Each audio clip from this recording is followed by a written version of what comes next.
If your blood's thick, guess what the part has to work? It has to work harder. Hey, your blood's thick. Drink some more water. Okay, we're going to find out why it's high. Don't worry about it. Of course, no. We don't do drugs anymore. That was back at the turn of the century. I know, that's foolish stuff. So now look. He was on blood pressure medication for 15 years. Now, if you lower this blood pressure, does that help oxygen to the brain or hurt it? Oh, wait, so that would lower blood pressure everywhere, wouldn't it? So the side effect is no relations with your wife, okay? Low energy, more stress, you feel depressed, okay? That's okay, we got a drug for that. And this is him 90 days later, off of the antidepressants, off of the blood pressure drugs, normal functioning, and he's going, God, I feel great. I see thousands and thousands and thousands of people. Okay, for decades, I have never once gotten a patient off of drugs and had them say, damn, I felt so much better when I was taking those. Never once. This one, when you look at the research behind it. Now, no one's going to argue that chemical stressing out the body doesn't change the outcome of vital signs. I'm sorry, that sounds confusing. Let me word that different. No one's going to argue that giving drugs won't change the outcome of a blood pressure test or cholesterol test or blood sugar test. Okay, they do. Poisonous chemicals are great. You can do a lot with them. The problem is you're asking the wrong question. Does this add for the length or quality of life? Does this decrease disease states? Will this help me live longer and healthier? Well, according to the research, no. It turns out, and this is out of the CDC, the Journal of the American Medical Association, every blood pressure study out there shows that if you slow the pump down or you slow oxygen to tissue, you die from the long-term destructive side effects, early death from heart disease, cancer, or diabetes. Oh my gosh, this is so interesting. What were the causes of stress? What happens to heart rate? Goes up. What happens to blood sugar? It goes up. What happens to the immune system? It goes down. Okay, so we have to change society, and we're not going to do it by doing the same thing and expecting a different outcome. That's called medical care. No, that's insanity. I'm sorry. I get so confused. This one here, higher blood pressure and lower death rates. Oh, bummer. You mean actually giving a drug to make everyone have the blood pressure of a 20-year-old doesn't add to health? No, it doesn't. 48,000 heart failure patients. Now, you had heart failure. This means you've had damage to the arteries or damage to the nervous system. So if you have an artery that used to be like this and now it's damaged from lifestyle choices, fast food, or, the Orange County Fair is on in a couple of weeks, deep fried Twinkie, chocolate covered bacon, okay, whatever. You get something that damages the arteries. Pressure has to increase to keep oxygen, the same amount of oxygen flowing through that smaller hole. So what they're saying is you live longer and you have less disease rates if you've had damage, if you have higher blood pressure. So does that mean one number for everyone doesn't work well? Well, at least according to the science. Now, have you heard of non-steroidal anti-inflammatories? Wait, let me word it different. Have you heard of, Tylenol is not a non-steroidal anti-inflammatory. It's called an antifebrile, but it's still, close to the same category. But we're talking Advil, Motrin, ibuprofen, all the ridiculous ones. Now, what they say is they will decrease pain. But do you know specifically how Motrin works? It's okay, neither do they. No, I'm serious. It's so weird because when you look at the clinical pharmacology of these things, it says it's believed to inhibit prostaglandin production. It's believed to do this and this and this. Its mechanism of action is unknown. It's belief. This isn't religion. Okay. That takes faith and belief. I thought this was science. Now, what's wild is 20% of all heart failures, come from non-steroidal anti-inflammatories. This is Advil, the Motrin. Now, why? Think of this. This is the weird part. Now, let's say you've got a lifestyle that your artery that used to be big is now smaller. Okay? So the same amount of blood through a smaller opening. We know what has to happen. We know what has to happen with blood pressure, right? It has to go up. Now, if you take this, it inhibits prostaglandin production. What that means is blood vessels start to clump together. Okay, now you get clumped together blood through a smaller opening. Okay? What does that sound like? Not a good situation, right? Yeah, that means it's going to clog and maybe cause a stroke or heart attack. No, let's get it even worse, okay? I got a garden. Now, if I want to stand here and I want to be lazy and I want to shoot water way over to the other side of the garden, what do I have to do to the hose? I have to make it smaller, right? Smaller opening increases the pressure. Okay, that's how hoses work. Okay, I don't know if you know, ask your servants, you know, see how they water, you know, you'll see that they close the opening. Okay. Now what happens is human beings are the same way. This is why blood pressure drugs also lead to heart attack and stroke. I know, it's the opposite. See, the disease management people are going to say, look, we lower the pressure, that's going to be less of a risk of stroke. They give you drugs to lower the blood pressure, then you have a stroke, and they say, well, it's because you were on the blood pressure drugs, you know, they kept you alive for a long time, it's the silent killer, it's all the ridiculous lie, only if the lips are moving. But I don't think they're doing it out of absolute knowledge. I think it's just ignorance. See, what happens is, if your blood pressure gets too low, you've got sensors in the neck that gauge it. If the blood pressure goes too low, the body's going to constrict all the blood vessels. It constricts it to maintain pressure, to keep that oxygen that keep going to the brain, to keep that blood pressure to the brain. So now think of this. You've got an artery that's damaged by lifestyle. You take a non-steroidal anti-inflammatory, which causes the blood vessels to crimp together. You take a drug to lower blood pressure, so the blood pressure gets so low, the blood vessels have to constrict in order to keep blood pressure alive to the brain. Does that sound like a good scenario or bad scenario? Well, according to the Journal Archives of Internal Medicine, using this stuff causes heart failure and high blood pressure.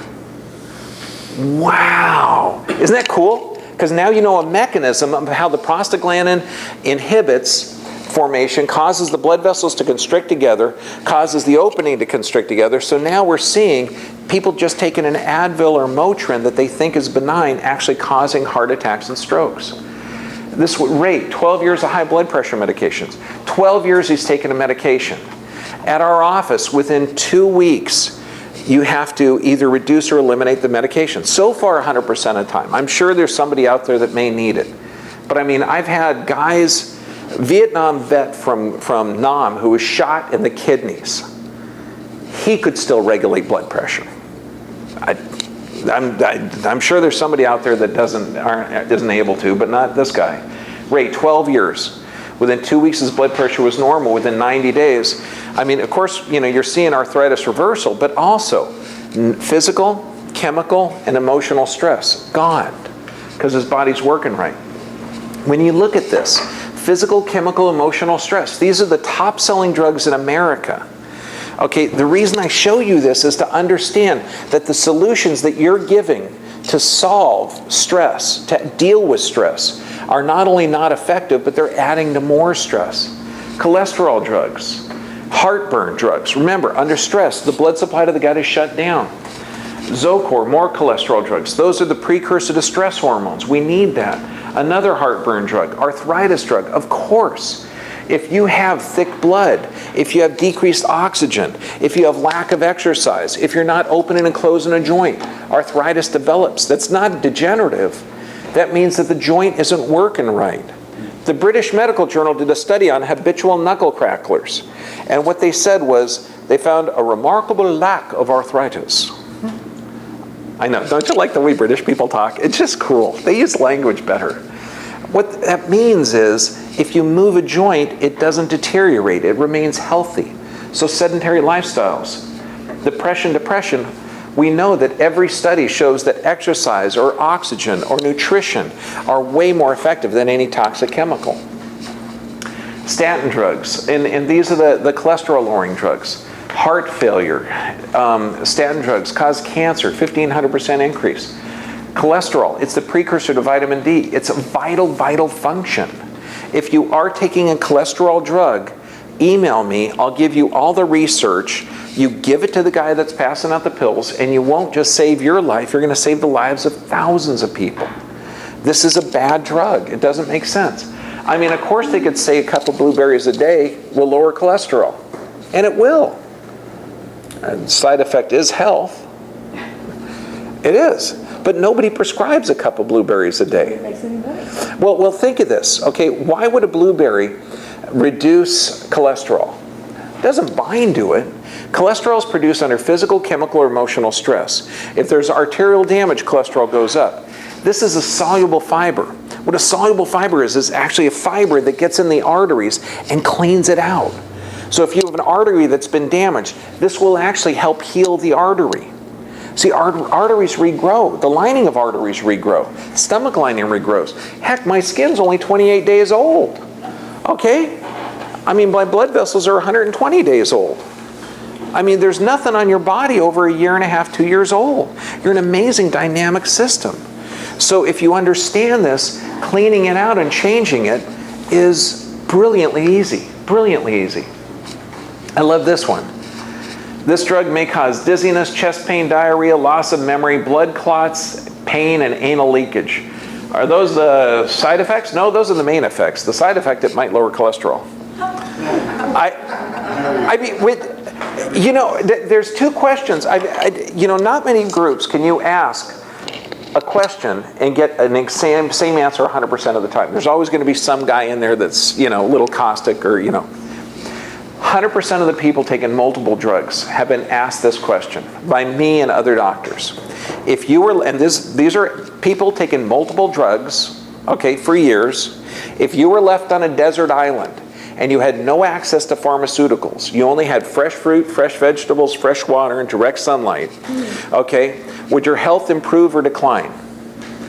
What does 100% of the people say? It would improve. We already know. We know our bodies get like that, except we're advocating authority to somebody that doesn't know. The aspirin a day for a healthy heart. Barrett had to pay $1 million in fines because it's wrong. This one here, American Heart Journal. And you know, not many times do you read a really cool article that makes you belly laugh. This is a belly laugher, okay? This is out of a medical journal. Based on the results from this study, experts said that a treatment of heart failure involving a multitude of drugs that proved to be ineffective should be eliminated as a treatment option. Ineffective drugs should be eliminated as a treatment option. How do they say that with a straight face? You know, that's why I'm talking to 50 years from now, they're going to look at this and they're saying, you mean you actually had to change vital signs using a toxic chemical? What book did you read?